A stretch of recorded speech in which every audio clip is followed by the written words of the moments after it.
est-ce qu'il ne serait pas plus simple pour sortir un peu de cette séquence des magazines People que François Hollande officialise sa relation avec cette actrice? Ça ne m'intéresse pas.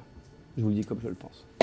Alors une autre question qui va peut-être un peu plus vous intéresser, Valérie Trierweiler a quant à elle enchaîné les scoops ce week-end à Londres, à la BBC, au Times ou en Italie à la Repubblica. Elle est en pleine promo pour son livre à l'étranger. Est-ce que vous comprenez d'abord son succès en France commercial et puis cette façon de l'accueillir dans les médias étrangers? Ça ne m'intéresse pas davantage. En revanche, je prends très au sérieux les effets de ce que dit Madame Trierweiler sur le président de la République. Il ne faut pas les sous-estimer. Il faut les prendre au sérieux parce que donc les ça effets, un vrai sujet politique sont derrière. sérieux. Je crois que la seule solution, et je souhaite de ce point de vue-là, que le président de la République raconte aussi lui-même sa propre histoire. C'est peut-être en raison de l'absence et du déficit. C'est en raison d'un déficit d'un récit personnel du président lui-même sur ce qu'il est, sur son parcours, sur son histoire, sur son vécu depuis qu'il est né. On ne le connaît pas assez, notre président. Et je pense que si les Français vont acheter le bouquin de Madame Trierweiler, je crois que tout le monde l'a compris qui elle était et comment elle faisait et ce qu'elle avait à peu près en tête, ce n'est pas le sujet. Mais s'ils vont se ruer aux librairies pour acheter son livre, c'est parce qu'ils veulent essayer de comprendre qui est François Hollande.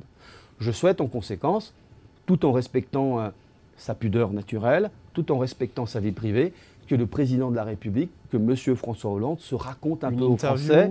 Un livre. À lui de décider, mais je pense qu'il ne doit pas avoir peur de se raconter aux Français, de raconter son histoire, de raconter son parcours, bref, d'incarner quelque chose qui manque aujourd'hui pour les Français.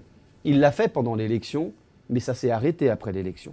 Si vous vous rappelez, y compris des films de campagne, où nous avions un très beau récit de François Hollande. Je me rappelle d'un François Hollande qui disait qu'il n'avait jamais rien gagné, qu'on ne lui avait jamais rien donné, que tout ce qu'il avait gagné, au contraire, il avait conquis contre la droite.